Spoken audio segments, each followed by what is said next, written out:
Stop looking for freedom in your impulses. Every time you follow a whim, you are becoming a slave to your biology. You think freedom is doing whatever you want, whenever you want, but that is the path to chaos and weakness. True freedom isn't the absence of structure, it is the presence of total self-mastery. Only the disciplined are free.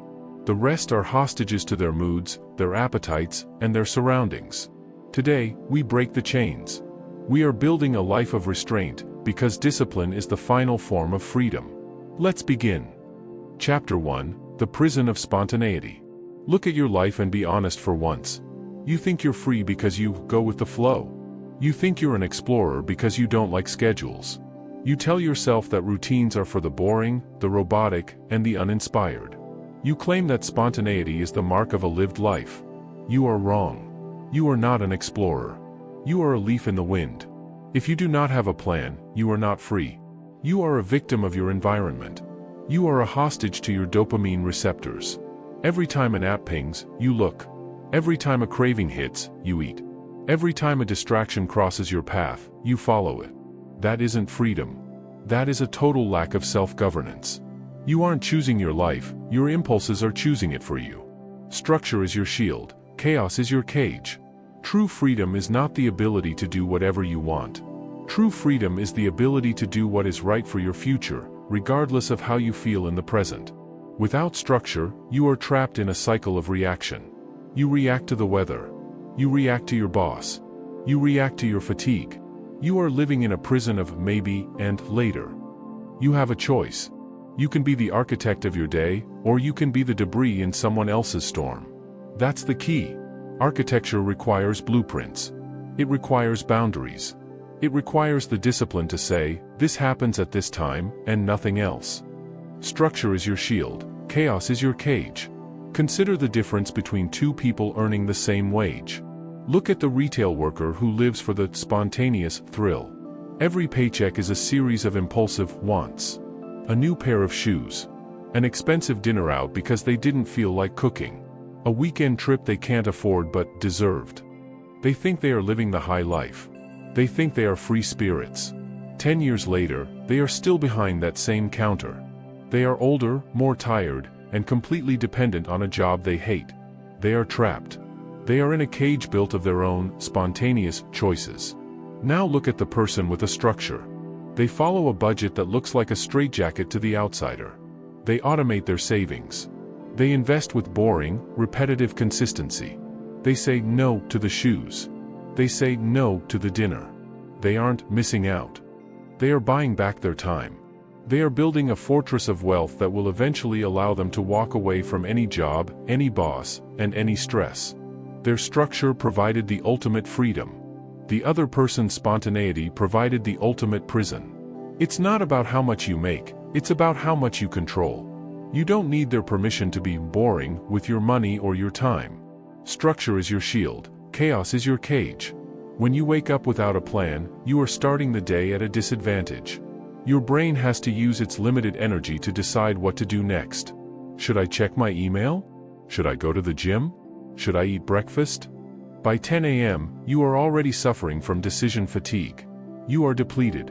And when you are depleted, you default to what is easy. You default to the scroll. You default to the distraction. It's not about your creative soul, it's about your discipline. If you want to be creative, you need a cage of structure to protect that creativity. The greatest artists, the most successful entrepreneurs, and the elite performers don't wait for the vibe to hit. They have a start time. They have a process. They have a structure that blocks out the noise of the world. Structure is your shield, chaos is your cage. Here is your behavioral instruction, the rule of the night before. You are no longer allowed to decide what your morning looks like when you wake up. Decision-making is a high-level task. Don't leave it to a brain that is half asleep and craving caffeine. Tonight, you will write down exactly 3 things that must happen tomorrow. Not 30. 3. You will assign them a time. You will assign them a location. When that time comes tomorrow, you do not decide to do them. You simply execute. You have already made the choice. Now you just follow the orders. You have a choice. You can be the commander who plans the battle, or the soldier who dies in the chaos because he didn't know where the enemy was. Structure is your shield, chaos is your cage. The world hates your structure. Your friends will call you rigid. Your family will tell you to relax. They want you to be spontaneous because your spontaneity makes them feel better about their own lack of direction. They want you to be a leaf in the wind with them. Do not listen. Their relaxation is a slow-motion disaster. Your rigidity is the skeleton that allows you to stand upright. Without a skeleton, a human being is just a heap of meat on the floor. Without a structure, a life is just a heap of wasted hours. Structure is your shield, chaos is your cage. Repeat this throughout the day when the distractions start to circle. When your phone buzzes, structure is your shield. When someone asks for a quick minute of your time, structure is your shield. When you feel the urge to deviate from your plan just because you're bored, structure is your shield. You are learning to love the walls you've built around your time. You are realizing that these walls don't keep you in, they keep the predators out. They keep the noise out. They keep the failure out. The more structure you have, the less willpower you need. When the path is narrow, it's hard to get lost. When the schedule is set, there is no room for the story of why you can't do it. There is only the data of the clock. Structure is your shield, chaos is your cage. You have mastered your environment. You have built your skeleton. You are no longer a leaf, you are the wind itself. But having a plan is only the beginning. To keep the plan, you must learn the power of no. You've built the shield, now you must learn how to use it to push back against the world. You mastered the structure. Now, let's talk about the muscle behind it. Chapter 2, Restraint is Power, Not Punishment. Most people look at the word restraint and they see a prison. They see a life of no. They see a lack of fun, a lack of flavor, and a lack of freedom. They think that the person who says no to the dessert, no to the late night party, or no to the impulse purchase is suffering. They think that person is punishing themselves. They couldn't be more wrong. Restraint is not a punishment. It is a declaration of sovereignty. It is the highest form of self-respect.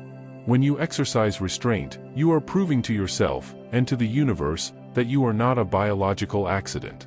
You are proving that you are not a slave to your taste buds, your hormones, or your social anxieties. You are showing that you have an internal pilot who is actually flying the plane. To rule your world, you must first rule your pulse. The average person is a walking reaction. They see something they want, and they reach for it. They feel an itch, and they scratch it. They are entirely predictable. They have no buffer between the impulse and the action. Because of this, they are easily led, easily marketed to, and easily defeated. They have zero authority over their own lives because they cannot even control their own hands. You have a choice.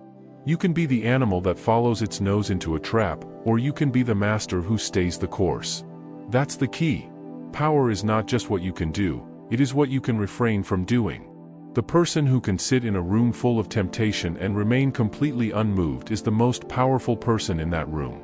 To rule your world, you must first rule your pulse. Look at the elite athletes of the world. Think about the top 1%, the Olympians, the world champions. People look at their success and talk about their talent or their genetics. But the real secret of their dominance is found in what they declined. While their competitors were out living a little, the champions were saying no. They said no to the Friday night party because they had a 5 a.m. training session. They said no to the junk food because they viewed their body as a high-performance machine, not a trash can. They didn't see this as a sacrifice. They saw it as an investment. They knew that every no to a distraction was a yes to a gold medal. They gained a physical and psychological edge because they mastered their own impulses. It's not about missing out, it's about leveling up. You don't need their permission to be the most disciplined person in your circle. To rule your world, you must first rule your pulse. Every time you exercise restraint, you are building a muscle. Not a physical muscle, but a neural pathway of authority. You are training your brain to recognize that the prefrontal cortex, the seat of logic and long-term planning, is the boss. You are demoting the amygdala, the seat of fear and impulse, to a backseat passenger. It's not about deprivation, it's about dominance. When you refuse the easy path, you are sharpening your edge. When you sit with the discomfort of a craving and refuse to satisfy it, you are proving that your will is stronger than your biology. You are becoming unshakable. To rule your world, you must first rule your pulse. Here is your behavioral instruction, the impulse delay. For the next 3 days, I want you to introduce a mandatory 10-minute gap between every impulse and every action. If you want to check social media, wait 10 minutes. If you want to buy that item online, wait 10 minutes. If you want to snap back at someone in anger, wait 10 minutes. In those 10 minutes, you aren't fighting the urge. You are simply observing it. You are watching the pulse of the desire. Usually, within those 10 minutes, the heat of the impulse will fade. You will realize that you didn't actually want the thing, you just wanted the hit of dopamine. By delaying, you reclaim your power. You transition from a reactor to a decider. To rule your world, you must first rule your pulse. The world wants you to be impulsive. The entire global economy is designed to make you click, buy, and consume right now. Corporations spend billions of dollars trying to find ways to bypass your restraint. They want you weak. They want you hungry. They want you reactive. When you practice restraint, you are committing an act of rebellion. You are opting out of the machine. You are deciding that your long-term vision is more important than a momentary spark of pleasure. You have a choice. You can be a consumer who is herded like sheep, or a producer who is focused like a laser. That's the key. Restraint clears the clutter. It removes the static. It allows you to see the target with total clarity. To rule your world, you must first rule your pulse. Stop viewing self-denial as a negative. Start viewing it as a strategic withdrawal of energy from things that don't matter so you can dump all that energy into things that do. It is a ruthless priority in action. If you cannot control your eating, you cannot control your health. If you cannot control your spending, you cannot control your time. If you cannot control your temper, you cannot control your relationships. Everything you want in life is on the other side of a no. It's not about being a martyr, it's about being a monarch. A king does not do whatever he feels like, a king does what the kingdom requires. You are the king of your own life. Act like it. To rule your world, you must first rule your pulse. When you tell people about your restraint, they will try to tempt you. They will say, one drink won't hurt. One day off won't matter. Don't be so hard on yourself. They aren't trying to help you relax, they are trying to bring you back down to their level. Your discipline makes them uncomfortable because it highlights their own weakness. You don't need their permission to stay on your path. You don't owe them an explanation for your restraint. Your no is a complete sentence. To rule your world, you must first rule your pulse.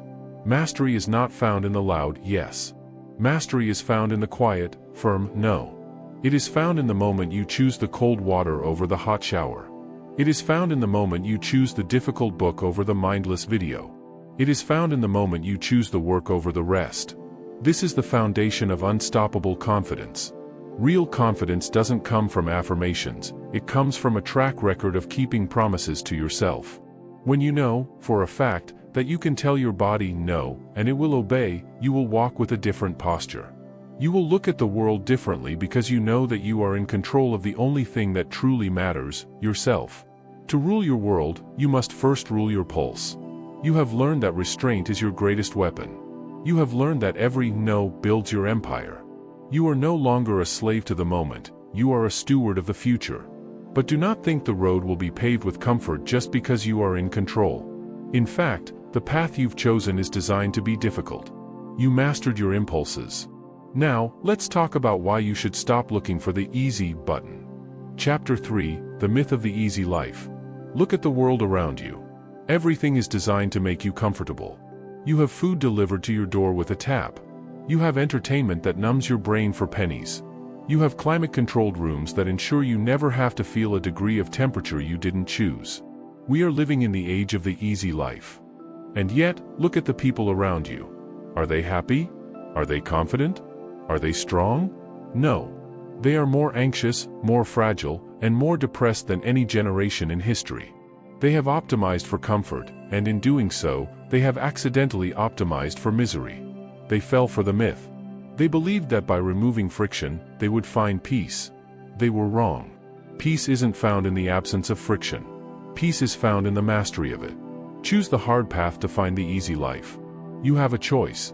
You can seek the shortcut, the hack, and the easy button, or you can seek the resistance. That's the key. When you avoid discomfort, you aren't making your life easier, you are making yourself smaller. You are shrinking your comfort zone until it becomes a coffin. Every time you choose the easy way out, you are telling your subconscious that you are incapable of handling reality. You are training yourself to be a victim. It's not about suffering for the sake of it, it's about strengthening for the sake of everything. You don't need the world's permission to be difficult on yourself. Choose the hard path to find the easy life. Think about the trust fund effect. We've all seen it. Imagine a child who has every obstacle removed before they even see it. They never have to work for $1. They never have to face a rejection. They never have to fix a broken thing. On the surface, their life looks perfect. It looks easy. But what happens when the real world finally breaks through? What happens when they face a health crisis, a heartbreak, or a business failure that money can't fix? They shatter. They have no calluses on their mind. They have no resilience muscles. Because their life was too easy, their spirit became brittle. They lack the confidence that only comes from surviving a storm. They are, quite literally, harder to help because they don't have the internal framework to support a solution. Compare that to the person who grew up with friction. The person who had to fight for every inch. When a disaster hits them, they don't cry, "Why me?" They say, "Is that all you've got?" They have already been to the bottom, and they know the way back up. Their hard past created an easy mental state. Choose the hard path to find the easy life. If you want an easy life tomorrow, you must do the hard things today. If you do the easy things today, the scrolling, the sleeping in, the avoiding of difficult conversations, your life tomorrow will be impossibly hard. It will be hard because you will be weak. You will be hard because you will be broke. It will be hard because you will be filled with the toxic rot of regret. You have a choice. You can pay the price of discipline now, which weighs ounces, or you can pay the price of regret later, which weighs tons. That's the key. The friction you feel right now? That is the sound of your potential being sharpened. Choose the hard path to find the easy life. Look at your daily choices. Do you take the stairs or the elevator? Do you take the cold shower or the hot one? Do you have the hard conversation or do you send a safe text? Most people think these small choices don't matter. They think they can be easy in the small things and hard in the big things. They are delusional. How you do anything is how you do everything. If you can't discipline yourself to walk up 3 flights of stairs, you will never discipline yourself to build a 7-figure business. The small discomforts are the training ground for the big battles. It's not about the stairs, it's about the standard. Choose the hard path to find the easy life. Here is your behavioral instruction, the voluntary hardship. Once a day, I want you to do something that makes you physically or mentally uncomfortable, specifically because it is uncomfortable. Eat a meal that is healthy but boring. Work in a room without the air conditioning on. Run an extra mile when you're already tired. Sit in total silence for 20 minutes without moving. In that moment of discomfort, don't try to get through it. Inhabit it. Notice the story your brain tells you about how bad this is. Then, strip the story. See the data. The data says you are just experiencing a sensation. You are fine. By voluntarily choosing the hard path, you are taking the power away from discomfort. You are becoming the master of your environment. Choose the hard path to find the easy life. Mental atrophy is real. If you don't use your muscles, they waste away. If you don't use your mind to solve difficult problems, your brain becomes sluggish. If you don't use your restraint muscle, you become a slave to your impulses. The easy life is a recipe for atrophy. Real confidence is not a feeling. It is a memory. It is the memory of all the times you did something hard and didn't die. Every time you choose the hard path, you are depositing confidence coins into your internal bank.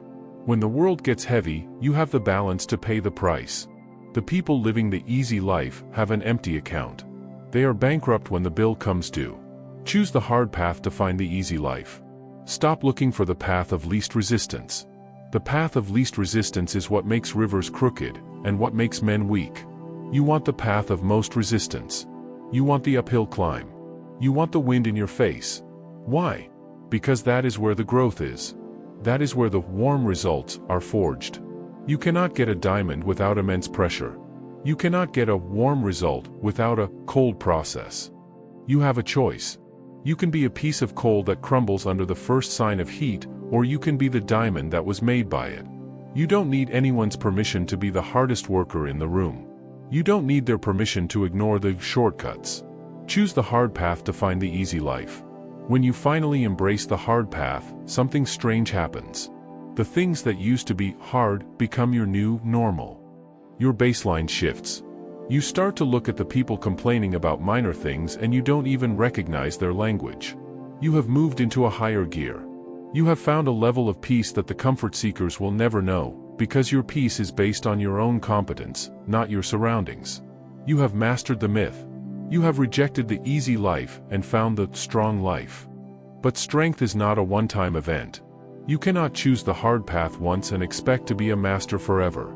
The world doesn't care what you did yesterday. The world only cares what you are doing right now. You mastered the discomfort. Now, let's talk about the only thing that makes it stick. Chapter 4, Consistency is the only currency. Stop bragging about your all-nighters. Stop telling me about the 14-hour day you pulled last Monday. Stop looking for a trophy because you went beast mode for 48 hours. In the real world, intensity is cheap. Intensity is a flash in the pan. It is the scent of a match being struck, bright, hot, and gone in a second. The world is littered with talented people who were intense for a month and then disappeared. They had the spark, but they didn't have the fuel. They were hares in a world that belongs to the tortoises. If you want to build something that lasts, if you want to unlock true freedom, you have to stop playing with fire and start playing with time. Amateurs wait for feelings, pros wait for the clock. You have a choice. You can be the person who works only when the spirit moves them, or you can be the person who shows up because the calendar says so. That's the key. Consistency is the only currency that matters in the bank of success. Everything else, intelligence, connections, luck, is just a multiplier. But a multiplier times 0 is still 0. If you aren't there every single day, your talent is worthless. It's not about your peak performance, it's about your average output. Your average is what defines your life. If your peak is a 10 but your average is a 2, you are a 2. The professional understands that a 6 delivered every single day will eventually crush a 10 that only shows up once a month. Amateurs wait for feelings, pros wait for the clock. Think about the classic tortoise and the hare dynamic in the business world. We've all seen the genius founder. They have the brilliant idea. They work 20 hours a day for 3 weeks. They get the press, they get the hype, and they get the warm feeling of being a star. But then, the boredom sets in. The newness wears off. They hit a wall, and because they were fueled by intensity rather than system, they burn out. They quit. Now look at the boring competitor. They aren't a genius. They aren't intense. But they have a start time. They make 10 calls every morning.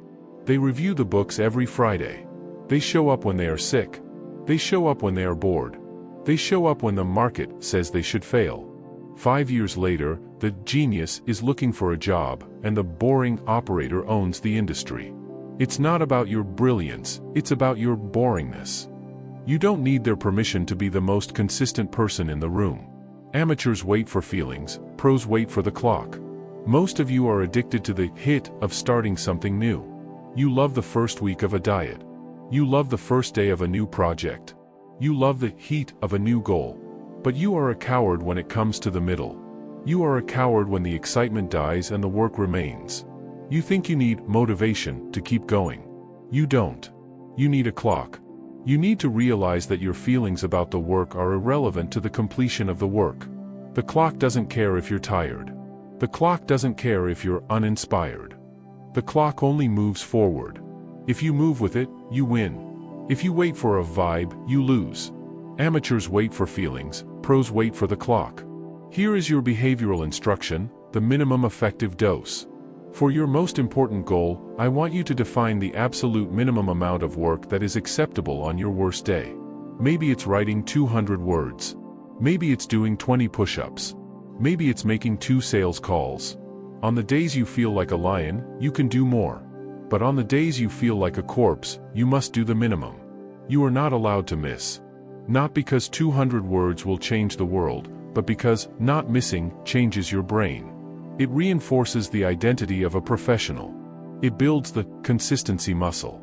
Every time you do the work when you don't feel like it, you are proving that you are no longer a slave to your moods.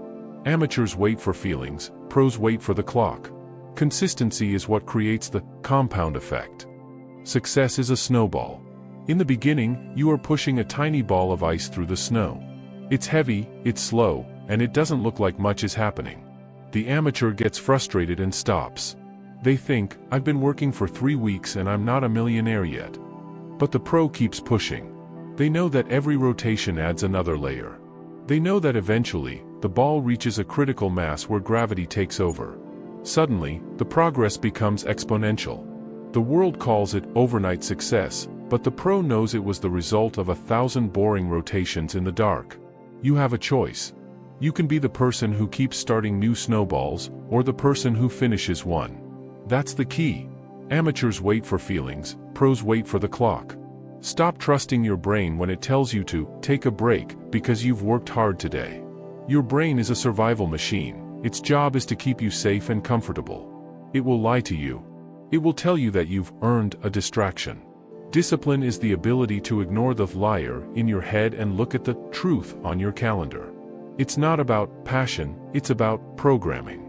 You must program yourself to be a person who simply does not stop. A person who is as predictable as the sunrise. Amateurs wait for feelings, pros wait for the clock. When you are consistent, you gain a superpower, trust. First, you gain the trust of others.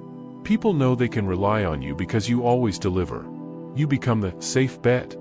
In a world of flaky, emotional amateurs, the consistent man is a godsend. But more importantly, you gain the trust of yourself. When you say you are going to do something, you actually believe it. You no longer have that nagging voice in the back of your head saying, yeah, right, you'll quit in 2 weeks. That voice is dead because you killed it with a mountain of evidence. You have a track record of showing up. That is where unstoppable confidence comes from. It's not a feeling, it's a fact. Amateurs wait for feelings, pros wait for the clock. It's not about the intensity of your effort, it's about the integrity of your schedule. You don't need permission to stay the course when everyone else is pivoting. You don't need permission to keep grinding when the results are invisible. The results are always invisible until they are undeniable. The warm results are just the delayed echo of a cold consistency. Amateurs wait for feelings, pros wait for the clock. You have mastered the currency of time. You have stopped chasing the hit and started chasing the habit.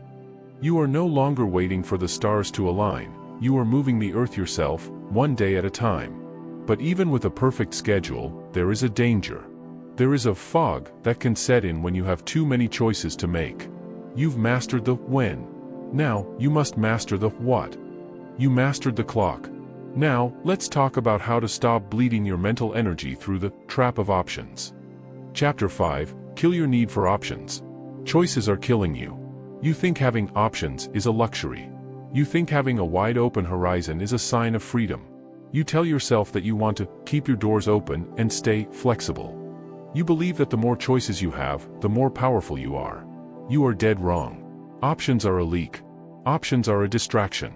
Every choice you have to make, from what you eat for breakfast to which task you tackle first, is a tax on your cognitive battery. By the time you get to the work that actually matters, you are already mentally bankrupt. You have spent your gold on garbage.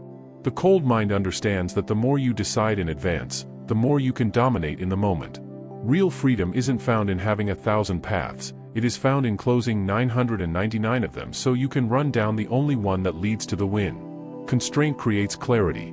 You have a choice.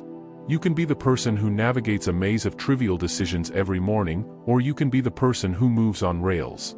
That's the key. Decision fatigue is a silent killer. It drains your willpower. It blurs your judgment. When you have too many options, you suffer from analysis paralysis. You spend so much time wondering how to do the thing that you never actually do the thing. It's not about your creative freedom, it's about your executive function. If you want to perform at an elite level, you must become a minimalist of the mind. You must narrow your focus until it is a needle. Constraint creates clarity. Look at the most successful CEOs on the planet. Men who manage hundreds of thousands of people and billions of dollars in assets. Why do many of them wear the exact same outfit every single day? Why is their wardrobe a row of identical gray suits or black t-shirts? It's not because they lack style. It's because they refuse to waste a single microjoule of mental energy on something as trivial as a shirt. They know that every decision has a cost. They save their decision capital for the boardroom, for the merger, and for the vision. They have pre-decided the small things so they can be fully present for the big things. They have forced themselves into a uniform to free their minds for the mission. You don't need the world's permission to simplify your life. You don't need their permission to be boring in your habits so you can be brilliant in your results. Constraint creates clarity. Every option you keep open is a mental tab running in the background of your brain. It slows down the processor. If you haven't decided when you're going to work out, you are constantly deciding all day long. You see the gym bag and you think, now? Maybe later? Maybe after this call? That internal dialogue is exhausting. It's a waste of life. The disciplined man has no options. He has a schedule. He has a system. When the clock strikes 5 p.m., he is in the gym. There is no debate. There is no vibe check. There is only execution. By killing the option to skip, he has gained the freedom to grow. Constraint creates clarity. Here is your behavioral instruction, the rule of pre-decision. For the next 7 days, you are going to eliminate 5 trivial choices from your life. The uniform, pick your clothes for the week on Sunday. The fuel, eat the same breakfast and lunch every day. The start, decide your deep work task before your head hits the pillow. The route, follow the same morning routine without deviation. The environment, clear your desk of everything except the one tool you need for your current task. Stop looking for variety. Variety is for tourists. You are a professional. A professional wants a predictable environment so they can produce an unpredictable level of quality. When you eliminate the what and the how, you can pour 100% of your soul into the do. Constraint creates clarity. You have a choice. You can be flexible and mediocre, or rigid and masterful. That's the key. Structure is not a cage that keeps you in, it is a channel that directs your power. Think of a river. Without banks to constrain it, a river is just a swamp, shallow, stagnant, and useless. But when you constrain that water between 2 hard rock walls, it becomes a torrent. It can carve through mountains. It can generate power. Your discipline is the rock wall. Your life is the water. Stop letting your energy spill out into 1,000 different directions. Narrow the channel. Kill the options. Constraint creates clarity. It's not about limiting yourself, it's about leveraging yourself. You are at your most dangerous when you have no plan B. When you burn the ships, you have to take the island. When you remove the option to fail, you find a level of resourcefulness you didn't know you possessed. You don't need permission to miss out on the latest trends or the latest opportunities. Most opportunities are just distractions in a better suit. If it doesn't fit into your pre-decided constraints, it doesn't exist. Constraint creates clarity. Most people are terrified of constraints because they are terrified of being wrong. They keep their options open so they can pivot if things get hard. But pivoting is often just a fancy word for quitting. If you have no options, you can't quit. You have to solve the problem. You have to find the way through. A cold mind loves constraints. It loves the box. Because inside the box, there is no noise. There is only the data and the task. Constraint creates clarity. Repeat this whenever you feel overwhelmed. Constraint creates clarity. When your inbox is full, constraint creates clarity. When your to-do list is a mile long, constraint creates clarity. Pick one. Kill the rest. Move. By killing your need for options, you are protecting your focus. You are guarding the most precious resource you have. You are becoming a person of singular intent. And a person of singular intent is impossible to stop. Constraint creates clarity. You have mastered the art of narrowing your field. You have cleared the mental clutter. You are no longer a browser of life, you are a builder of it. But as you grow more effective, you will feel the urge to tell the world. You will want to explain your new uniform. You will want to brag about your new focus. You mastered the constraints. Now, let's talk about why you must keep them to yourself. Chapter 6, The Discipline of Silence. Shut your mouth. I mean it. Stop talking about what you are going to do. Stop announcing your start date.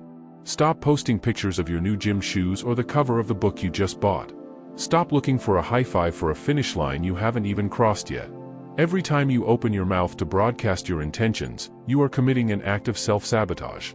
You are leaking the very pressure you need to actually execute the task. You are trading your future success for a momentary puff of social validation. You are spending your execution fuel on a conversation. The cold mind understands that words are cheap, but silence is expensive. Silence is a reservoir of power. When you keep your plans to yourself, you create an internal pressure cooker. That pressure has nowhere to go except into the work. Build in silence, let the results speak. You have a choice.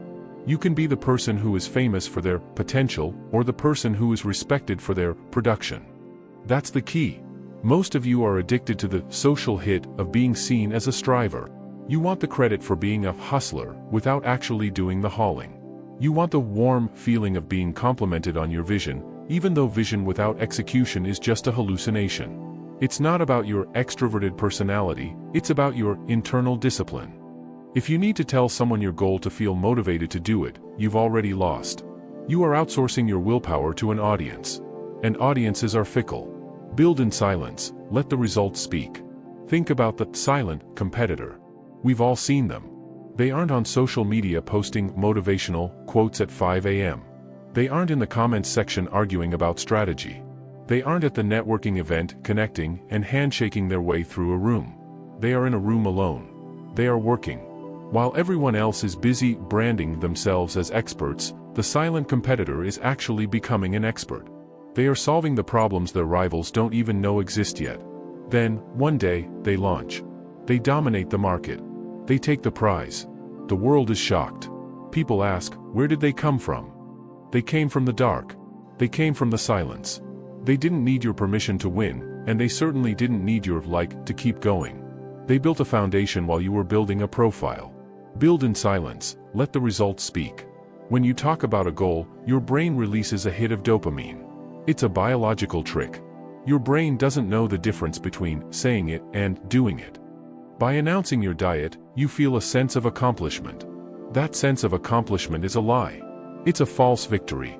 It makes you feel satisfied, and satisfaction is the death of drive. A cold mind stays hungry.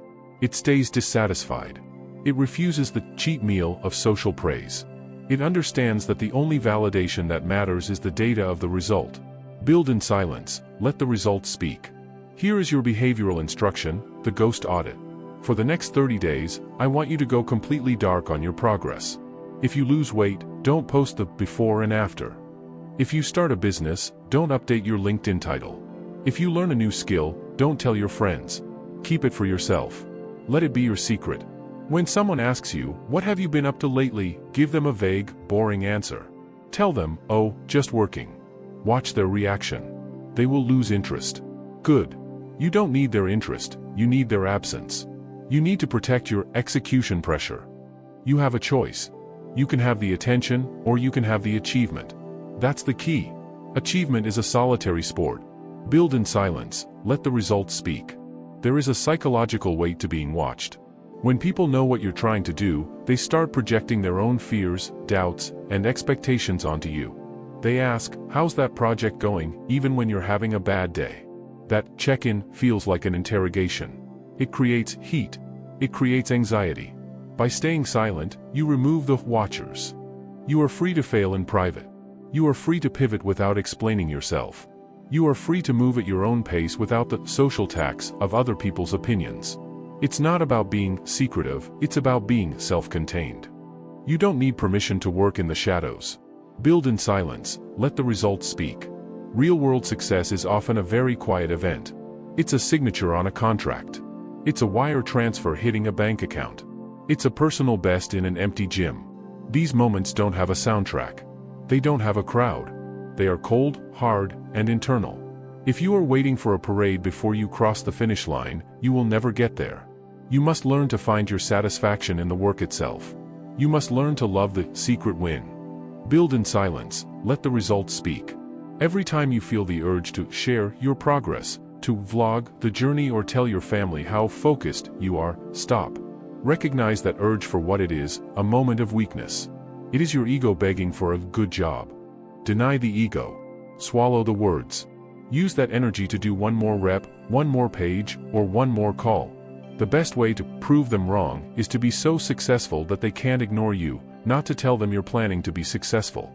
Explanations are for losers. Evidence is for winners. Build in silence, let the results speak. You don't need their permission to be the dark horse. In fact, being the person nobody sees coming is the ultimate strategic advantage. Silence isn't just a lack of noise, it's a weapon of war. It creates an aura of unpredictability. It makes you unmovable because nobody knows where your levers are. By the time they hear you, it should be because you're already standing on top of the mountain. And at that point, you won't need to say anything at all. The view will speak for itself. Build in silence, let the results speak. Repeat this whenever you feel the need for credit, build in silence. When you're tempted to post a hustle photo, build in silence. When you want to tell someone your big idea, build in silence. Master the art of being invisible while you are becoming invincible. The world rewards those who finish, and the finishers are almost always the ones who kept their mouths shut during the race. You have mastered the discipline of silence. You have stopped the leak. You are a closed system of pure, focused energy. You are building something significant in the dark. But a structure built in the dark is only as strong as the routine that holds it together. You mastered the silence.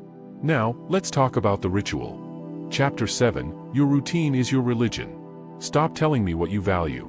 Stop telling me about your goals, your dreams, or the legacy you want to leave behind.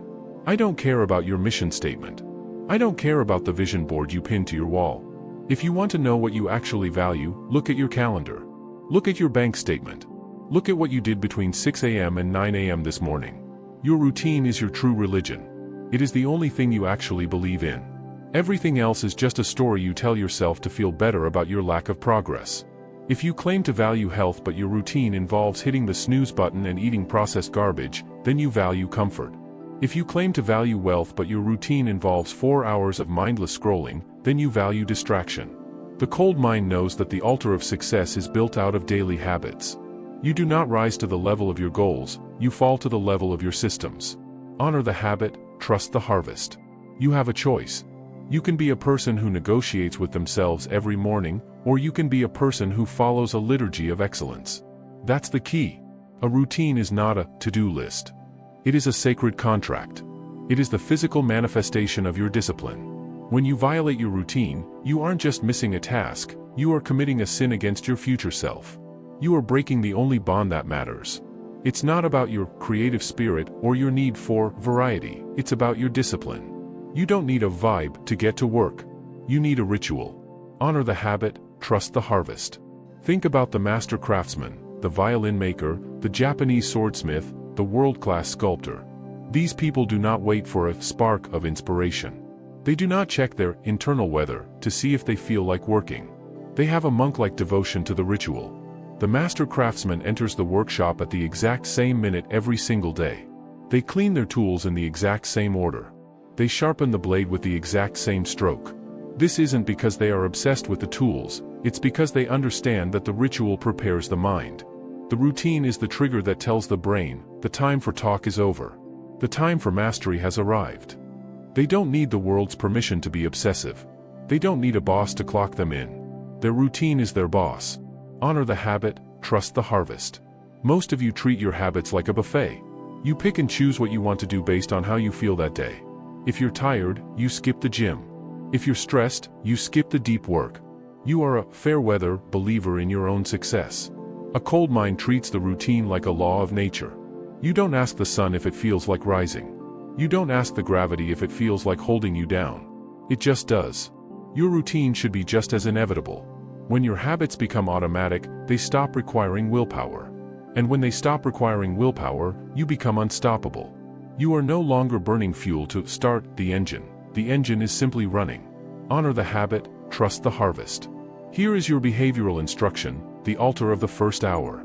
Your religion is decided in the first 60 minutes of your day. For the next 21 days, your first hour is non-negotiable. No phone. No news. No outside noise. You will perform a specific sequence of 3 tasks that move your ruthless priority forward. If your priority is fitness, you move. If your priority is business, you build. If your priority is mind mastery, you sit in the cold silence. You must do this even if the house is on fire. You must do this even if you only got 4 hours of sleep. The goal isn't the work itself, the goal is the devotion to the work.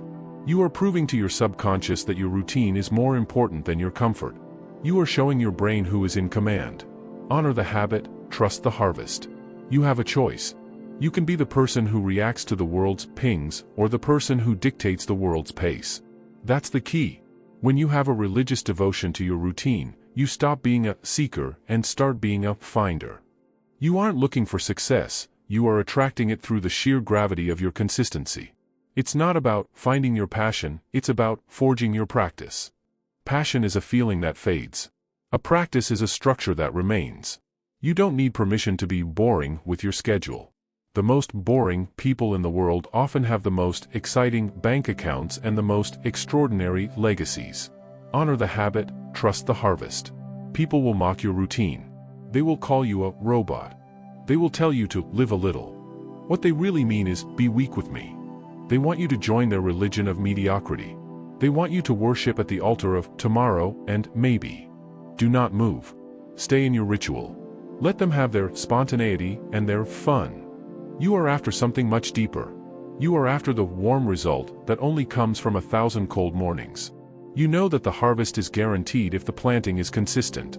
The soil doesn't care about your intentions, it only cares about the seed. Honor the habit, trust the harvest. Every time you execute your routine when it's hard, you are deepening your faith in yourself. Every time you finish the habit, you are making a deposit into your soul. You are building a version of yourself that is unmovable. You are becoming a person who can be trusted with power, because you have proven you can handle the small things. It's not about the big break. It's about the small build. Honor the habit, trust the harvest. Stop looking for a sign that what you're doing is working. The sign is the fact that you did it today. The sign is the sweat on your brow or the words on the page. If you follow the ritual, the result is an algebraic certainty. It is a law of the universe. You have mastered the ritual. You have built the altar. You are no longer a wisher, you are a worshipper of the work. But as the routine starts to bear fruit, you will feel the pressure of the score. You will start looking at the results too closely. You will start getting emotional about the numbers. Honor the habit, trust the harvest. You mastered the habit.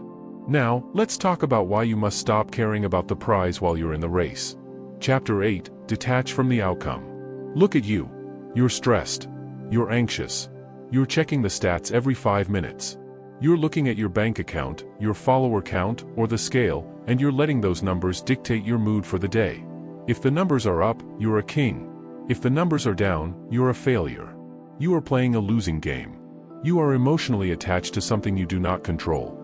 The cold mind knows that the warm result is a ghost. It is a byproduct of the past. It is an echo. If you spend your time chasing the echo, you stop making the sound. You think that by obsessing over the finish line, you are getting closer to it. You aren't. You are just distracting yourself from the very steps required to cross it. You are leaking energy into the future while your present is falling apart. Own the effort, ignore the score. You have a choice. You can be a gambler who hopes for a lucky break, or you can be an engineer who trusts the machine. That's the key. An engineer doesn't pray for the bridge to stay up, they ensure the math is right. A professional doesn't pray for the win, they ensure the input is flawless. When you focus on the outcome, you are operating from a place of fear. When you focus on the effort, you are operating from a place of power. It's not about your desire to win, it's about your discipline to execute. Everyone wants to win. The winner and the loser have the exact same goal. The difference is that the winner is obsessed with the mechanics of the move, while the loser is obsessed with the shine of the trophy. Own the effort, ignore the score. Think about a professional poker player. A true high-stakes shark. They are sitting at a table where hundreds of thousands of dollars are at stake. Do they focus on the money? No. They focus on the math. They focus on the expected value. They make a decision based on the odds. They put their chips in the middle. Sometimes, the cards fall against them. They lose the hand. Does a professional get angry? Does he throw a tantrum? No. He remains cold. He knows that he made the right move based on the data. He knows that if he makes that same move 1,000 times, he will come out ahead. He is detached from the luck of the individual hand and attached to the logic of the game. He owns the effort, he ignores the score of the moment. You don't need the world's permission to be okay with a temporary loss. You don't need a win today to justify your existence. Own the effort, ignore the score. When you obsess over the outcome, you become fragile. You become prone to choking. Why do athletes miss the game-winning shot? It's not because they forgot how to shoot. They've made that shot 1,000,000 times in practice. They miss because they started thinking about the story of the win. They started thinking about the headlines, the fans, and the pressure. They stopped looking at the rim and started looking at the outcome. The cold mind stays in the now. It treats the game-winning shot exactly like a practice shot. It strips away the meaning. It strips away the stakes. It focuses only on the release, the follow-through, and the mechanics. Own the effort, ignore the score. Here is your behavioral instruction, the input audit. For the next 7 days, you are going to stop checking your results. If you're trying to lose weight, throw away the scale. If you're building a business, stop checking the daily revenue. If you're writing, stop checking the word count or the views. Instead, I want you to create a checklist of effort. Did you follow the diet perfectly? Check. Did you make the sales calls? Check. Did you sit in the chair for 4 hours? Check. Your only score for the week is how many checks you have. If you have a perfect sheet of checks, you have already won, regardless of what the world says. You are training your brain to find dopamine in the work, not the reward. Own the effort, ignore the score. You have a choice. You can be a slave to the scoreboard or the master of the system. That's the key. A scoreboard is a distraction. A system is a tool. When you own the effort, you become unshakable. If you do the work and the result doesn't come, you don't quit, you simply analyze the data. You ask, was the effort correct? Was the strategy sound? If the strategy was sound, you keep moving. You stay cold. You know that the universe is a giant math problem. If you put in the right variables, the correct answer is inevitable. It might take a week. It might take a year. But it is coming. It's not about hope, it's about certainty. You don't need permission to trust your process when everyone else is doubting it. Own the effort, ignore the score. The world is obsessed with results-oriented thinking. People will judge you based on your outcomes. If you fail, they will call you a loser. If you succeed, they will call you a genius. They are wrong on both counts. They are only looking at the warm result. They have no idea about the cold process. Do not let their external judgment become your internal reality. If you did the right thing and it failed, you are still a winner in the eyes of discipline. If you did the wrong thing and got lucky, you are still a loser who just hasn't been caught yet. Own the effort, ignore the score. When you detach from the outcome, your anxiety evaporates. How can you be anxious about something you aren't trying to control? You can't control the market. You can't control your boss. You can't control the weather. You can only control your effort. When you realize this, you gain a massive competitive advantage. While your rivals are paralyzed by the fear of losing, you are moving.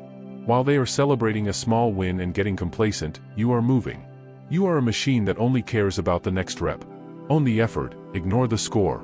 Stop asking, when will it happen? Start asking, am I doing the work? Stop asking, is it working? Start asking, is the effort flawless? If you can master this detachment, you will find a level of peace that is terrifying to others. They will see you lose a major deal and stay perfectly calm. They will see you face a setback and go right back to work.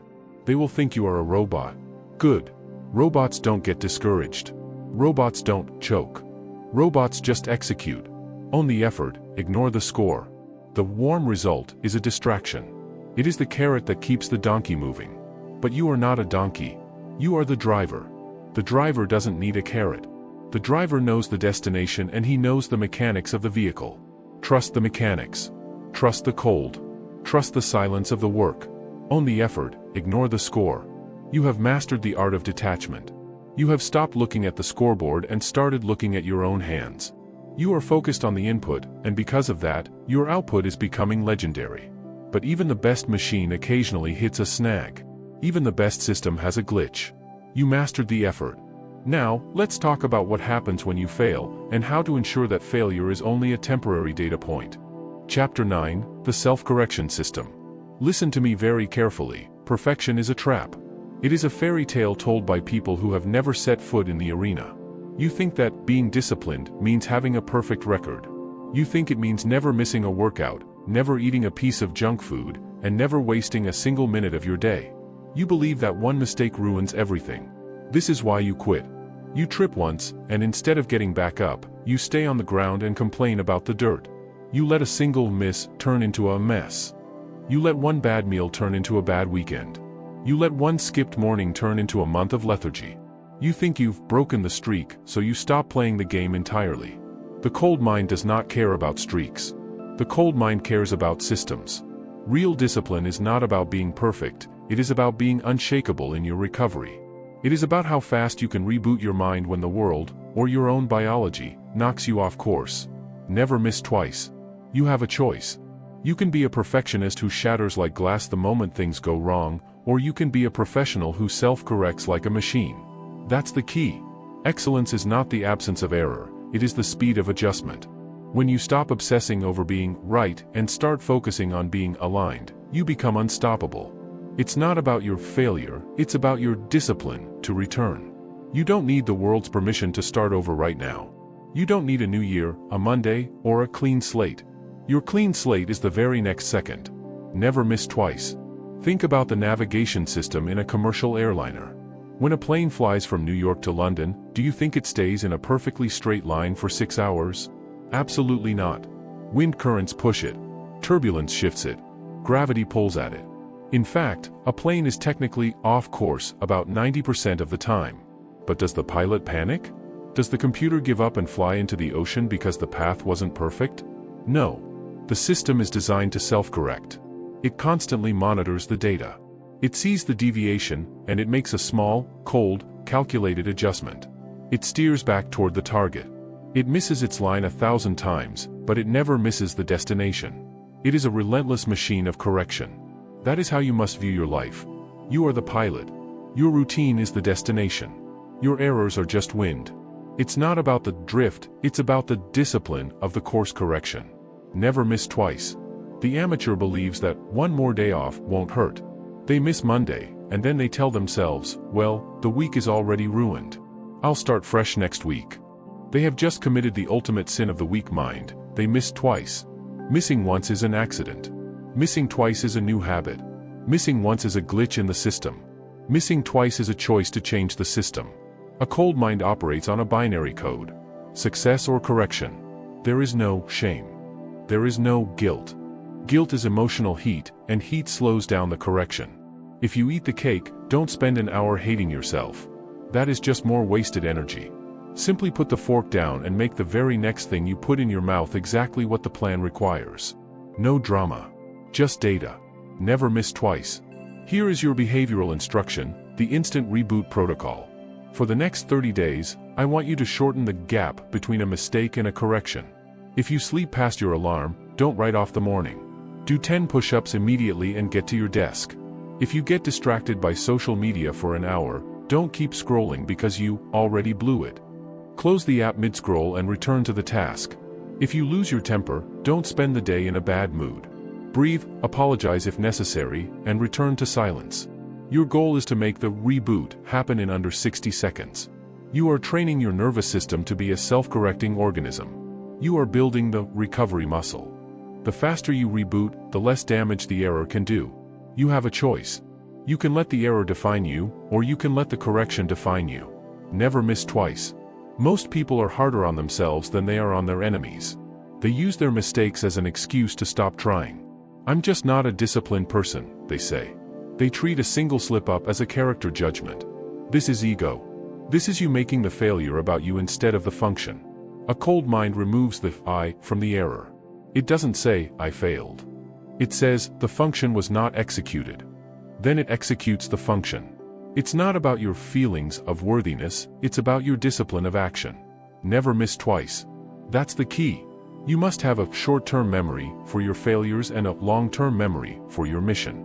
In professional sports, the best cornerbacks are the ones who can get beat for a touchdown on one play and then come back the very next play with total confidence. They don't carry the heat of the last play into the current one. They stay cold. They trust their training. They know that the next play is the only one that exists. You don't need permission to forgive yourself and get back to work. You don't need a ritual of atonement. You just need to execute the next move. Never miss twice. When you master the self-correction system, you become terrifying to your competition. Why? Because you can't be discouraged. Most people's strategy for winning is based on things going right. When things go wrong, they fold. But when you hit a wall, you just pivot and keep walking. When you make a mistake, you're back on track before they even noticed you tripped. You are a relentless, self-correcting force. Success is a game of attrition. It belongs to the person who can stay in the correction loop the longest without getting emotional. Never miss twice. Repeat this to yourself every time you stumble, never miss twice. When you feel the urge to procrastinate, never miss twice. When you break your routine, never miss twice. This is the final form of mental toughness. It is the realization that you are always only one decision away from being back on the path to freedom. The path hasn't moved. The destination hasn't changed. Only your focus wavered. So, bring it back. Never miss twice. You have mastered the art of the reboot. You have realized that perfection is a lie and correction is the truth. You are no longer afraid of making a mistake, because you know your system is stronger than your errors. But as you become a master of self-governance, you will realize that this isn't just a set of rules you are following. This has become who you are. The discipline is no longer a task, it is your very identity. You mastered the correction. Now, let's talk about the final transformation. Chapter 10, Becoming the Architect of Your Future. You have arrived at the final threshold. We have stripped away the illusions of spontaneity. We have exposed the myth of the easy life. We have built a fortress of silence and a religion of routine. But none of that matters if you still see discipline as something you do. If it is a chore, you will eventually tire of it. If it is a mask, you will eventually take it off. To reach the final form of freedom, you must undergo a total transformation of the self. You must stop being a person who is trying to be disciplined and become a person who simply is disciplined. This is the shift from the builder to the architect. The builder labors over every brick, questioning every movement. The architect has already seen the finished structure in his mind. The construction is merely a formality of physics. Discipline is my identity. Most people fail because they are fighting an internal war. They want the warm result of success, but their identity is still rooted in the heat of their impulses. They see themselves as lazy, unfocused, or procrastinators. Every time they force themselves to work, they are acting against their own self-image. That friction creates heat. That heat leads to burnout. You have a choice. You can spend the rest of your life in a civil war with your own character, or you can declare a new state of being. That's the key. When you change who you are at the root, the fruits change automatically. You don't have to try to breathe. You don't have to try to have a heartbeat. It is part of your biological identity. Your discipline must become that deep. It must become your default setting. Discipline is my identity. Think about the transition from a diet to a lifestyle. We see people every day who go on a diet. They white-knuckle their way through 3 weeks of salads and misery. They are trying to be healthy. Because they still identify as a person who loves junk food, every meal is a battle of willpower. Eventually, the willpower runs out. They cheat, they quit, and they return to their baseline. But look at the person for whom health is a lifestyle. They don't try to eat well. They are simply a person who eats well. They don't look at a box of donuts and feel a struggle. They look at it and see something that doesn't belong in their body. It isn't a sacrifice, it's a standard. They aren't following a set of rules, they are expressing their identity. Their life moves toward health by default because their identity has rendered the alternative impossible. It's not about your cravings, it's about your definition. You don't need the world's permission to redefine yourself. Discipline is my identity. Once you accept this identity, the hard things become easy. Not because the work is less difficult, but because the internal resistance has vanished. When the alarm goes off at 4 a.m., you don't have a debate with the pillow. A person like you doesn't stay in bed. When a distraction appears, you don't try to ignore it. A person like you doesn't look. The decision has already been made by the architect. The person you were yesterday, the one who needed a reason to work, is dead.